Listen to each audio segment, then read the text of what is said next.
What's going on, guys? This is Bruce Madison, your host show of Metric Scout Fantasy Football, and I want to do a quick video.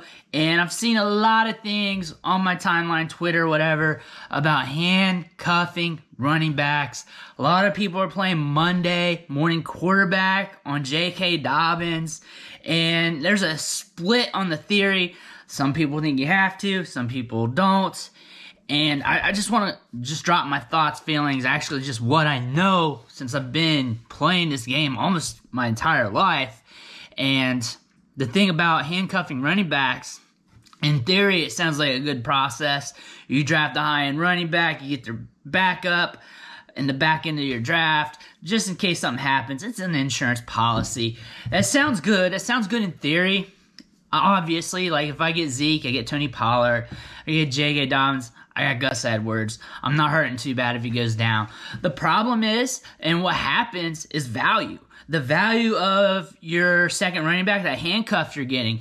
The more talented that handcuff is, usually the higher price you're going to have to pay, because it's not like you're the only person gunning for this running back.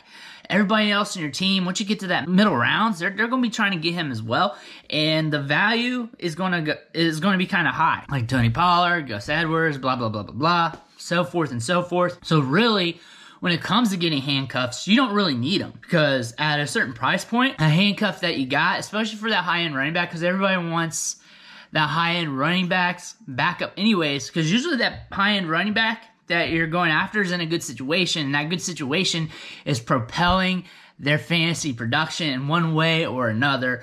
We can come to cases where, like, the backup was undrafted or whatnot, one-offs, but a lot of the times the backup was going in mid-late rounds, and they're really going overdrafted in some cases.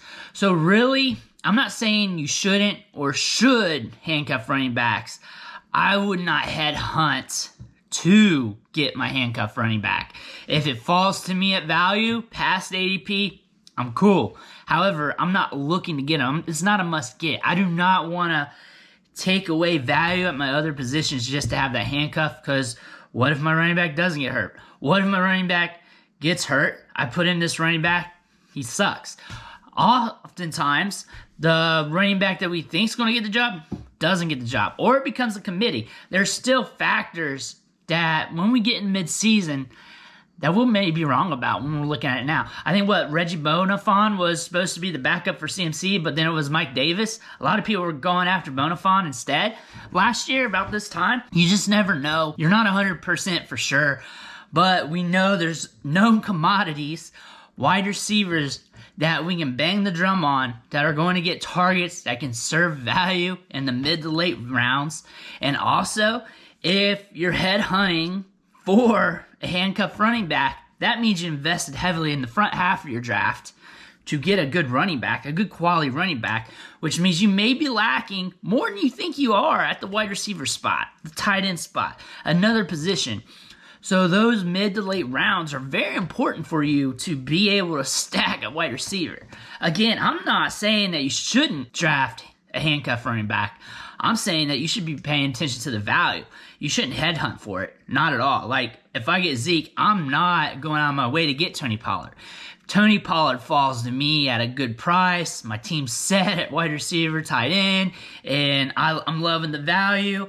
Yes, I'm going to get him. It's a cost-benefit ratio. I'm not going to get handcuffs to get handcuffs. I'm going to get handcuffs if they're at the right value. Everything's at a cost in fantasy. Fantasy football is really just a game of economics. It's really supply and demand, cost-benefit ratios, and a lot of times, especially the high-end handcuffs, they're overpriced a little bit, and the opportunity costs of getting a better wide receiver that is a known commodity, a tight end that you probably need that's a known commodity, a good quarterback that's a known commodity, could be better for your roster than a running back that may not get a starting job mid-season, that even if the opportunity is there for him to take the starter's role, might end up being a committee overall. So we don't know. The price is high. You may as well fade for value and see what happens. And honestly, when you're filling your bench with running backs, just draft talented backup running backs and see what hits, see what pulls together, and then also be plugging and playing with that waiver wire all year long. But don't get hung up on handcuffs. They're not that big a deal. It's 2021. We really shouldn't have this conversation. I shouldn't be making this video, but I am. I'm sitting here right now talking about this, and my mind's blown. My mind's blown. I shouldn't be talking about handcuffed running backs in 2021, but here we are. Here we are. We got to talk about handcuffs. But again, you don't need them. You don't need them. Don't chase them. If one falls to you, great. Just draft talented backup running backs in the right spots at the right value. Everybody has a price and everybody's got to pay. I want to thank you for watching the show, sticking with me, and I'll catch you next time. Also, make sure you hit that subscribe button. Helps me out a lot. Gives me the motivation to keep pumping out these videos to help you guys out in fantasy. Gives you those highlight clips that I've been posting daily. And I appreciate it. I'll catch you next time.